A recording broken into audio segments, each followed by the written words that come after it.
नमस्कार दोस्तों, मैं बीएस राजावत।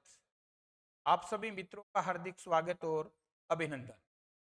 दोस्तों, राजस्थान की आर्थिक समीक्षा 2024 का जो तीसरा पार्ट है वो लेकर के मैं आपके सामने उपस्थित हूँ। देखिएगा, दो लेक्चर हमारे हो चुके हैं और तीसरा लेक्चर मैं आज ले रहा हूँ। क्या इसमें राजस्थान की जो सहकारी संस्थाएं हैं, राजस्थान में सहकारी संस्थाओं की बात करें तो सबसे पहली बात तो पंजीकृत सहकारी समिति। राजस्थान में पंजीकृत सहकारी समितियां कितनी हैं? तो राजस्थान में पंजीकृत सहकारी समितियों क्या है? 42,283। 42,283 राजस्थान में पंजीकृत सहकारी समितियां हैं। और दोस्तों, अभी 10-15 दिन पहले ईओआरओ का जो पेपर हुआ था उसमें प्रश्न भी पूछा था कि गांव में प्राथमिक सहकारी साख समिति का गठन करना चाहते हैं तो उसकी न्यूनतम सदस्य संख्या कितनी होनी? तो अगर हम हमारे गांव में प्राथमिक सहकारी साख समिति स्थापना करना चाहते हैं, उसकी न्यूनतम सदस्य संख्या वो कितनी होती है? 15 हो सकती है। अधिकतम की कोई लिमिट नहीं है। और ये भी ध्यान रखें, राजस्थान में प्रथम प्राथमिक सहकारी साख समिति स्थापना हुई थी, वो हुई थी बेटा 1905 में भिनाई अजमेर में। भिनाई कुछ समय के लिए कैकड़ी में चला गया था, पर वर्तमान समय में वापिस कहाँ है? अजमेर में। इसके बाद प्राथमिक कृषि ऋण समितियां, कि राजस्थान में प्राथमिक कृषि ऋण समितियों की संख्या कितनी है? 8,592 इनकी संख्या है, समीक्षा में बताई गई। प्राथमिक भूमि विकास बैंक की बात करें तो ये दोनों चीजें बड़ी महत्वपूर्ण है। प्राथमिक भूमि विकास बैंकों की बात करें तो राजस्थान में प्राथमिक भूमि विकास बैंकों की संख्या 36 है।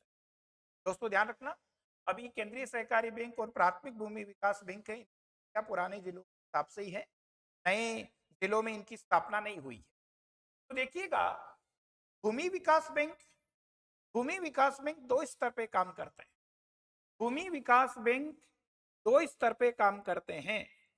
एक तो राज्य स्तर पे होता है, ठीक है, और एक जिला स्तर पे होता है। राज्य स्तर पे जो भूमि विकास बैंक होते हैं उनको राज्य भूमि विकास बैंक कहते हैं, और जिला स्तर पे होते हैं उनको प्राथमिक भूमि विकास बैंक कहते हैं। और ये भी आपकी जानकारी में होना चाहिए कि भूमि विकास बैंक कृषि कार्यों के लिए केवल दीर्घकालीन ऋण उपलब्ध करवाने का काम है वो करते हैं। दोस्तों ध्यान रखना, प्राथमिक भूमि विकास बैंक कितने हैं? 36 हैं, जो कि जिला स्तर पे होते हैं। तो पुराने जिलों के हिसाब से देखें तो जिले कितने? 33, और इनकी संख्या में बता रहा हूं 36। तो इसका कारण है, कारण क्या है? जोधपुर, अजमेर और गंगानगर। जोधपुर, अजमेर और गंगानगर, इन तीनों जिलों में प्राथमिक भूमि विकास बैंकों की संख्या दो दो है। तो 33 जिले के 33 हो गए, और 3 जिलों में इनकी संख्या दो दो है, यानी एक एक अतिरिक्त है। इनकी टोटल संख्या कितनी? 36।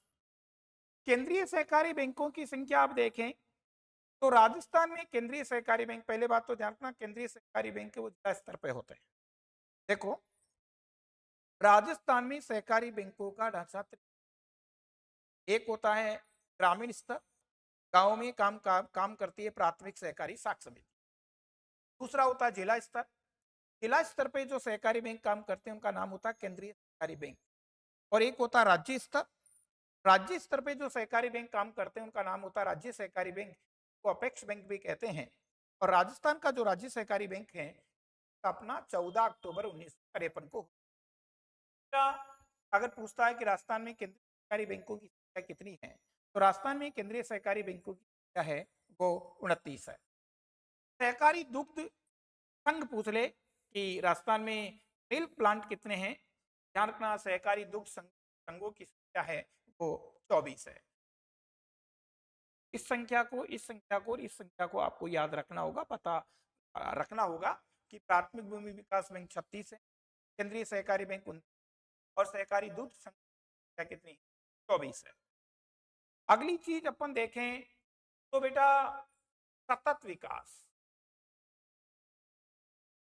सतत विकास, सतत विकास 2023 आंकड़े।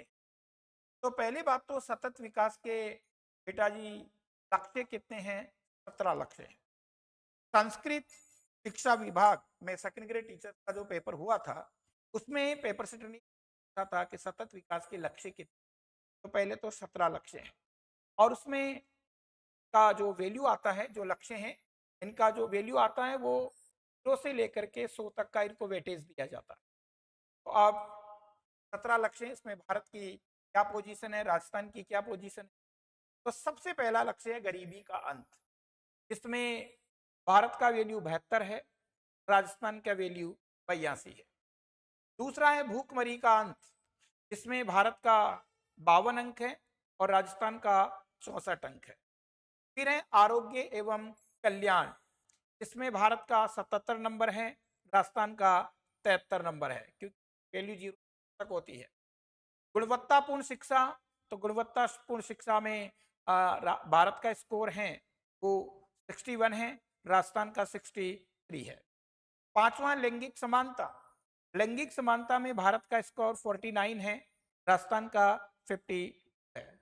फिर है स्वच्छ पेयजल, तो स्वच्छ पेयजल में भारत का स्कोर 89 है, राजस्थान का 60वां है, 60 है।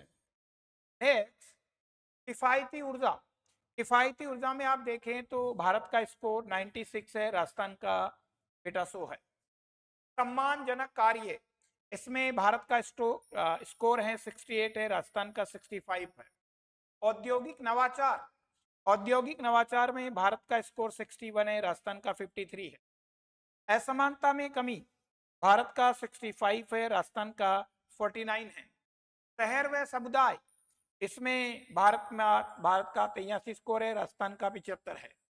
उत्तरदायी उपभोग व उत्पादन, इसमें भारत का स्कोर 78 है, राजस्थान का 89 है। जलवायु कार्यवाही, इसमें भारत का 67 है, राजस्थान का 62 है। जल में जीवन, इसमें भारत का 75 है और राजस्थान का 54 है। फिर स्थल में जीवन, तो भारत का 74 है, राजस्थान का 70 है। शांतिपूर्ण न्याय और सुदृढ़ संस्थाएं, भारत 71, राजस्थान 67 और 17वां है लक्ष्य प्राप्ति हेतु साझेदारी। तो आपको भले ही ये नंबर याद नहीं रखने, आपको इतना ध्यान रखना है कि सतत विकास में लक्ष्य कितने हैं। सतत विकास में लक्ष्य कितने? 17 है। कई बार कोई अच्छा पेपर से पूछता है बेटा ये भी पूछ सकता है कि 5वें क्रम का लक्ष्य कौन, तो मैंने लक्ष्य लिखा 17 के 17 सीक्वेंस है और इन्हें पूछ लेता है कि 5वां क्रम का लक्ष्य कौन सा है, तीसरे का कौन सा है, 10वें क्रम का है। इस तरीके से भी आपको ये लक्ष्य याद होने चाहिए और कितने लक्ष्य हैं, 17 है, चाहे का जो वैल्यू है वो आपको याद हो या नहीं हो कोई फर्क नहीं पड़ेगा।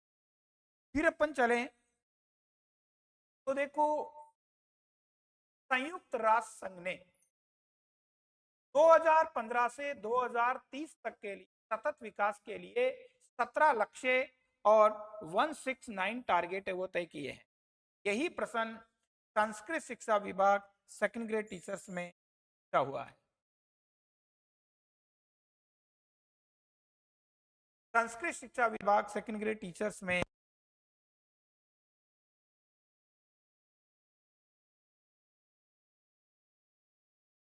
दूसरी बात जानना, पहले बात तो कि ये टारगेट कब तक के लिए हैं, तो टारगेट 2015 से 2030 तक के लिए, ये बात ध्यान रखना। लक्ष्य कितने हैं? 17 है और टारगेट कितने हैं? 169 है। चीज की थीम क्या है? सतत विकास है भारत का, इसकी क्या है? तो इसकी थीम है किसी को भी पीछे नहीं छोड़ना रखा गया है कि किसी को भी पीछे नहीं छोड़ना है, सबका विकास होना चाहिए। भारत में सतत विकास नीति आयोग के द्वारा निर्धारित किया जाता है, जो 4 बार जारी किया गया है। ये पूछ ले कि भारत में सतत विकास के लक्ष्य और टारगेट कौन तय करता है, तो आयोग करता है। और आज तक कितने बार ये किए गए हैं, तो 4 बार किए गए हैं। पहला 2018 में किया था उसमें लक्ष्य 13 थे और टारगेट हैं। फिर दूसरा 2019 में किया, इसमें लक्ष्य 16 और टारगेट 100 रखे गए। तीसरा आप देखो तो संकेतक 100 रखे गए। तीसरा है 2021, लक्ष्य 16 और संकेतक 115 रखे गए। और चौथा 2024 में लक्ष्य 16 और संकेतक है 113 रखे गए हैं। ध्यान रखना 2023 में राजस्थान का सतत विकास है, भारत का जो सतत विकास है, इसमें राजस्थान का स्कोर पूछ ले तो राजस्थान का स्कोर 67 रहा है। 2023-24 में सतत विकास है, राजस्थान का क्या स्कोर रहा है, तो राजस्थान का स्कोर 67 रहा है। फिर है राजस्थान में सतत विकास, तो राजस्थान में सतत विकास कितने बार जारी हुआ? 5 बार जारी हुआ है। पहले बार जारी हुआ था 2020 में, लक्ष्य थे 12, संकेतक थे 31। दूसरा 21 में लक्ष्य 13, संकेतक 55। फिर 2022 में लक्ष्य 14, संकेतक 75। 2023 में 1483 और 2024 में 1495। आप तो ये ध्यान रखना 2024, एक तो ये ध्यान रखना राजस्थान में सतत विकास है की रिपोर्ट कितने बार जारी हुई है, तो 5 बार जारी हुई है। और 5वीं बार कब जारी हुई है? 2024 में जारी हुई है। और इसमें लक्ष्य कितने रखे गए हैं? 14 और संकेतक कितने रखे गए? 95। फिर है कि राजस्थान का जो सतत विकास है, इसमें सर्वाधिक किन जिलों का रहा है और न्यूनतम किन जिलों का रहा है, ये थोड़ा याद करना पड़ेगा। तो नंबर 1 पे रहा झुंझुनू, और झुंझुनू का सतत विकास है वो रहा है 66.44। दूसरे पे रहा नागौर, नागौर का 63.98। और तीसरे पे रहा सीकर, जिसका है 63.59। न्यूनतम में आप देखें तो न्यूनतम में नंबर 1 पे जैसलमेर रहा है, जिसका 50.63 है। नंबर 2 पे 12 है, जिसका 51.42 है। और तीसरा बाड़मेर का है, जिसका 51.63 है। तो दोस्तों ध्यान रखना राजस्थान में सतत विकास की रिपोर्ट 5 बार जारी हुई है, ध्यान रखें 5 बार जारी हुई है। 2023-24 की में सर्वाधिक एसडीजी जो रहा है नागौर और सीकर जिले का रहा है। और न्यूनतम की बात करता है तो न्यूनतम जैसलमेर 12 और बाड़मेर का रहा है। नेक्स्ट आप देखिए ग्रोस वैल्यू एडिशन में योगदान आप देखें का कितना रहा है। ये 2023 और ये है 2024। तो बेटा जी केवल फसलों की बात करें तो फसलों का योगदान है 2024-25 पे आप तो खासकर फोकस।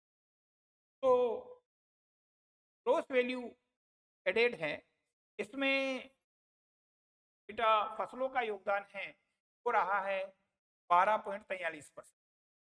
पशुधन का पूछता है 12.59%। वनों का पूछता है 1.77%। मछली का पूछता है 0.14%। खनन का पूछता है 3.30%। विनिर्माण का पूछता है 11.58%। और निर्माण का पूछता तो 9.47% रहा है। डाटा पूछ लेता कभी कभार कि इस क्षेत्र का कितना है ये में योगदान रहा है। फिर समावेशी विकास के 10 संकल्प, ये वाला संकल्प है ये वारों में पूछा था, अभी आपको पता है कि राजस्थान की अर्थव्यवस्था को 2029 तक कितना करने का लक्ष्य रखा गया है। तो राजस्थान में समावेशी विकास के 10 संकल्प है। और जो पहला संकल्प दिया है यही 2 आरओ के पेपर में पेपर सेटर ने पूछा था, और वो कितना 350 बिलियन डॉलर की अर्थव्यवस्था करने का लक्ष्य है। दूसरा है बुनियादी ढांचे का विकास राजस्थान में करना है। तीसरा जीवन की गुणवत्तापूर्ण बुनियादी सुविधाएं उपलब्ध करवाना है। चौथा कृषि विकास और किसान कल्याण करना है। पांचवा औद्योगिक विकास व निवेश प्रोत्साहन को बढ़ावा देना है। छठवां है पर्यटन कला और संस्कृति को प्रोत्साहन देना है। सातवां सतत विकास और हरित विकास करना है। आठवां है मानव संसाधन विकास और सबके लिए स्वास्थ्य का प्रावधान करना है। नौवां सामाजिक सुरक्षा की व्यवस्था करनी और 10वां सुशासन की व्यवस्था करनी है। ध्यान रखना राजस्थान में बेटा सतत विकास के संकल्प है वो कितने 10 है। पहला वाला है वो ईआरओ में पूछा हुआ है। फिर है बेटा ये राजस्थान के सेक्टरों की जानकारी पूछ। तो देखिएगा बेटा 3 सेक्टर होते हैं, प्राथमिक प्राथमिक में आता कृषि, में आता उद्योग आता है। पहले तो मोटा मोटा इनका ध्यान रखना कृषि, तो कृषि का है 26.92%, उद्योगों का है 27.16% और सेवा क्षेत्र का 45.92%, जो कि सर्वाधिक है। अगर सर्वाधिक पूछता है तो सेवा क्षेत्र का है और न्यूनतम पूछता है तो न्यूनतम कृषि क्षेत्र का है। पहले तो ये ध्यान, ठीक है, तो ये तो पहले एग्रीगेट ध्यान रख ले। फिर अगर अंदर जाकर के ये पूछता है तो केवल पशुधन का पूछे तो 12.59 है, फसलों का पूछे तो 12.43 है, वनों का पूछे तो केवल 1.77 है। इसी प्रकार औद्योगिक क्षेत्र में निर्माण आता है, विनिर्माण आता है, खनन आता है, विद्युत आती है। तो केवल निर्माण का विनिर्माण का पूछे तो 11.58 है, निर्माण का पूछे 9.57 है, 9.47 है, खनन का पूछता 3.30% है और विद्युत का पूछे तो 2.83% है। इसी प्रकार सर्विस सेक्टर की बात करें तो सर्विस सेक्टर में व्यापार, होटल और जलपान गृह, इनका पूछता है तो 12.78% है, व्यवसायिक सेवाओं का पूछता तो 10.61% है, वित्तीय सेवाओं का पूछता तो 5.03% है, परिवहन सेवाओं का पूछता तो 4.77% है और लोक प्रशासन सेवाओं का पूछता तो 3.26% है और तो अन्य सेवाओं का पूछे तो 9.47% है।